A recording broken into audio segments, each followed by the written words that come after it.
दृढ़ संकल्प और कर्तव्य के प्रति सजग, तो कोई भी बड़ी सी बड़ी कठिनाई और विपदाओं को दूर किया जा सकता है। बिल्कुल इसी को लेकर आज हम मुखातिब करवाना चाहेंगे आपको एक खास शख्सियत, छोटी उम्र और बड़ा नाम, राजस्थान टाइम्स ऑफ कांग्रेस के प्रदेशाध्यक्ष अविन सिंह जी जुनेजा, जो आज हमारे साथ यहाँ मौजूद हैं खास बातचीत के लिए। सर, सबसे पहले हमारे चैनल में बहुत बहुत स्वागत आपका। आपका बहुत बहुत धन्यवाद विकास भाई, आप लोगों ने हमें इस काबिल समझा। आपके चैनल के मार्फत हम बताएंगे क्या क्या जानेंगे जी। बिल्कुल, अंधेरा और उजियारे की तरफ कोरोना वैश्विक महामारी में आपने अहम भूमिका निभाई, क्या कहेंगे इसको लेकर? देखिए, जब हम समझते हैं कोरोना काल एक ऐसी विपदा थी जिससे लोग दो तरीके से, एक तो बीमारी से और दूसरा आर्थिक स्थिति में, दोनों में कंजस्टेड हुए। बहुत से लोगों की डेथ हुई, इसमें बहुत से लोगों ने अपने परिवारों को खो दिया। जब प्रदेश के मुखिया डिमांड करने लग जाए ना कि हमें मास्क लगाना है, हमें एक दूसरे का ध्यान रखना है, हमें 2 गज की दूरी रखनी है, तो उससे समझ जाना चाहिए कि कितनी बड़ी विपदा है ये। तो हमने और राज्य सरकार ने भी बहुत प्रयास करे हैं। माननीय मुख्यमंत्री जी ने अलग अलग योजनाओं के तहत कोरोना काल के अंदर लोगों को खूब सहायता करी है। निःशुल्क भोजन भी बंटवाया है, इनका रेमडेसिविर जैसे बड़े बड़े महंगे इंजेक्शन को निःशुल्क करवाया, वैक्सीनेशन इतनी लंबी चौड़ी फ्री करवा दी, उसके बाद ऑक्सीजन को लेके कमी नहीं आने दी। तो हम देख ही रहे हैं कि पूरे इलाके के अंदर और राजस्थान को टॉप 5 राज्यों के अंदर माननीय मुख्यमंत्री लेके आए हैं कोरोना काल के अंदर। और अभी भी आगे भी जितना हो सका राज्य सरकार कर रही है, हम लोग भी प्रयास करेंगे कोरोना काल के अंदर। आगे भी जो आने वाली 3rd वेव है उसमें भी जितना हम लोगों को सजग कर सके, बचाव कर सके, हम करेंगे। बिल्कुल, छोटी उम्र और एक बड़ा मुकाम कहीं ना कहीं आपने हासिल किया है। जब कोई व्यक्ति सफलता को प्राप्त करता है और बड़े मुकाम को हासिल करता है तो उसके पीछे किसी न किसी का हाथ अवश्य होता है, तो इसको लेकर आप क्या कहेंगे? विकास भाई, ये आपने बड़ा ही एक इंटरनल क्वेश्चन पुट किया है, तो मैं इसके बारे में आपको बताना चाहूँगा कि हमारे एक पूर्व IPS हैं माननीय श्री हरिराम मीणा जी, जो हमारे पूर्व यहाँ IG भी रहे हुए, बीकानेर IG रहते हुए। तो हम उन्हीं के सानिध्य में भले पड़े वहीं रहे हैं, उनके ही घर पे रहते थे। तो उन लोगों को देख देख के, उन लोगों की सोच से प्रभावित होकर हमने आगे बढ़ने के प्रयास किए। बिल्कुल। तो उन लोगों ने रास्ते दिखाए, उन रास्तों को फॉलो करते करते हम माननीय मुख्यमंत्री जी के सानिध्य में पहुंचे। तो जब से माननीय मुख्यमंत्री जी इतने संवेदनशील इंसान हैं और बिल्कुल नेक दिल और साफ सुथरी छवि के और बिल्कुल सिंपल रहने वाले मुख्यमंत्री जी हैं हमारे, तो उनका सानिध्य मिलने के बाद हमारी सोच उनके तरीके से डल गई। तो अब हम उन्हीं के दिए गए निर्देशानुसार काम कर रहे हैं। सत्य और निष्पक्ष रूप से कोई व्यक्ति कार्य करता है तो किसी न किसी कठिनाई का सामना अवश्य करना पड़ता है। क्या आपको भी किसी कठिनाइयों से गुजरना पड़ा? देखिए विकास जी, हमने बहुत सी कठिनाइयों का, हम जीरो से भी नहीं, हम माइनस से शुरू हुए, बहुत सी कठिनाइयों को पार करके पहुँचे। और ये कठिनाइयाँ हम बोलते हैं कि जीवन का एक हिस्सा है।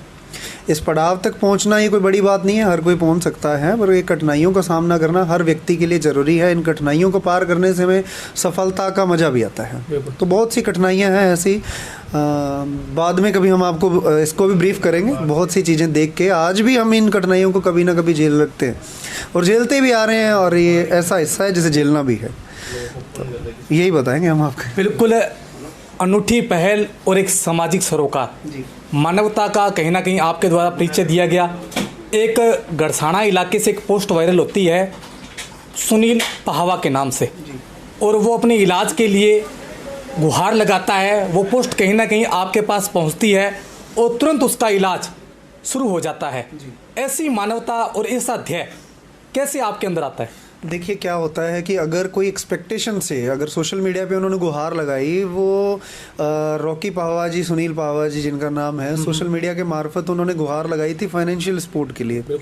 तो मैंने यहाँ पे लोकल अपने भाई बंधुओं को भी बोला, प्रशासन से भी एक बार निवेदन करा कि एक बार ये जांचा जाए कि ये मामला है क्या। अगर ऐसा है तो उसको इस स्थिति में क्यों आना पड़ रहा है कि जबकि माननीय मुख्यमंत्री जी की निःशुल्क इलाज की और निःशुल्क दवाइयों की बहुत सी योजनाएं चल रही हैं, तो वो इसमें वंचित क्यों है। तो उनसे संपर्क साधा गया, हमसे बातचीत की, तो उनके दोनों किडनियां फेल थी। तो मेरी उनसे बात हुई, बात होने के बाद मेरी डॉक्टर धनंजय साहब से बात हुई। बात करने के बाद उनको यहाँ से शिफ्ट करा लिया गया जयपुर, उनका अच्छे से इलाज शुरू हो गया है। तो आने वाले थोड़े समय में ईश्वर ने चाहा तो बिल्कुल तंदुरुस्त हो जाएंगे। रही बात ऐसी सोच की, तो ये है कि हमारा बेसिक देखो, भगवान ने, ईश्वर ने हमें जन्म दिया है तो उसके कुछ कर्म है जो हमें करने ही होंगे अगर यहाँ रहना है। तो उनका ये कहना है कि उन्होंने शरीर दे दिया, दिमाग दे दिया, दिल को दे दिया, यूज करना हमारा काम है। तो हम देखते हैं कि आसपास आज अगर हमारे परिवार पे ये विपदा है, गढ़साना क्षेत्र हमारा परिवार है, हमारे क्षेत्र में हमारा एक परिवार का आदमी दुखी होगा तो सबसे पहला दुख हमें ही होगा कि, और ऐसे दुख में अगर हम उसके साथ नहीं खड़े तो हमारा ऊपर बढ़ना और हमारी सफलता विफल है। बिल्कुल, गढ़साना इलाका कहीं ना कहीं आपके दिल में बसता है। इस बार निःशुल्क रसोई की सेवा, सैनिटाइज की व्यवस्था, ऑक्सीजन की व्यवस्था और तमाम इस प्रकार के प्रयास, ताकि राजकीय चिकित्सालय में किसी प्रकार से भी किसी भी मरीज को विपदाओं से घिरना ना पड़े, तो इसके बारे में आप क्या कहेंगे? जैसे ही कोरोना काल शुरू हुआ था तो हमारा एक गढ़साना क्षेत्र 150 किलोमीटर श्री गंगानगर से और 150 किलोमीटर बीकानेर से दूरी पर है। तो हमारी यहाँ पे जैसे आना जाना तो रहता ही है। तो CMHO साहब श्री गंगानगर के और माननीय SDM साहब के यहाँ से निवेदन भी किया गया था कि यहाँ पे ऑक्सीजन की कमी आ रही है, डॉक्टर्स की कमी आ रही है, भोजन की कमी आ रही है। तो उस समय उनसे बात करके हमने निःशुल्क भोजन की व्यवस्था करवाई और मैक्सिमम से मैक्सिमम ऑक्सीजन कंसंट्रेटर यहाँ भिजवाए गए। और डॉक्टरों की कमी थी तो डॉक्टरों के लिए भी अनुशंसा की, तो तुरंत प्रभाव से डॉक्टर भी आ गए। हम आगे भी ये कर रहे हैं कि आपको एक गायनोलॉजिस्ट यहाँ पे और एक बच्चों का डॉक्टर भी अभी स्वीकृत हुआ है, तो वो भी हम थोड़े टाइम में यहाँ पे पदस्थापित करवाएंगे। और आने वाले समय में इस तरीके की कोई भी महामारी आती है, आनी नहीं चाहिए, अगर आती भी है तो हम बिल्कुल हर तरीके से 24/7 गढ़साना के लिए अवेलेबल रहेंगे। बिल्कुल, कोरोना महामारी की तीसरी वेव की कहीं ना कहीं चर्चाएं शुरू हो चुकी है, तो आपके द्वारा आगे इस इलाके के लिए क्या प्रयास जारी रहेंगे? देखिए, हम चाहते हैं कि जो इन चीज़ों की प्री तैयारी शुरू कर दी गई है हमारी तरफ से, तो ये कि डॉक्टर चाहिए। सबसे बड़ी इशू आता है हमारे लिए कि बच्चों का डॉक्टर यहाँ है नहीं। और जैसा हम सुनते आ रहे हैं, WHO गाइडलाइन के अनुसार भी देख रहे हैं, WHO के डेली स्टेटमेंट आ रहे हैं, मीडिया में भी दिखाया जा रहा है कि जो थर्ड वेव है ये बच्चों पे बहुत इफेक्टिव है।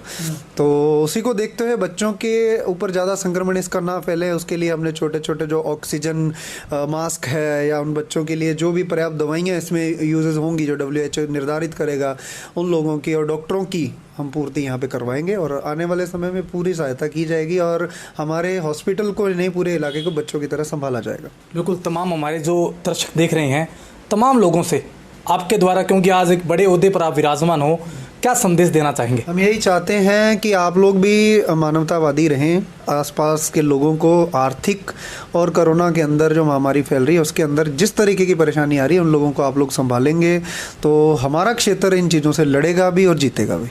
बिल्कुल, ये थे हमारे साथ राजस्थान टाइम्स ऑफ कांग्रेस के प्रदेशाध्यक्ष अविन सिंह जी जुनेजा, जिनका कहना है कि मानवता ही मेरा प्रथम ध्येय और सेवा के लिए इलाके में हर समय हर संभव प्रयास जारी रहेंगे।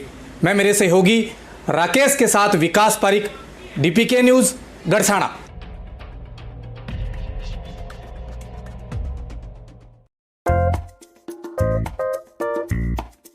मुख्यमंत्री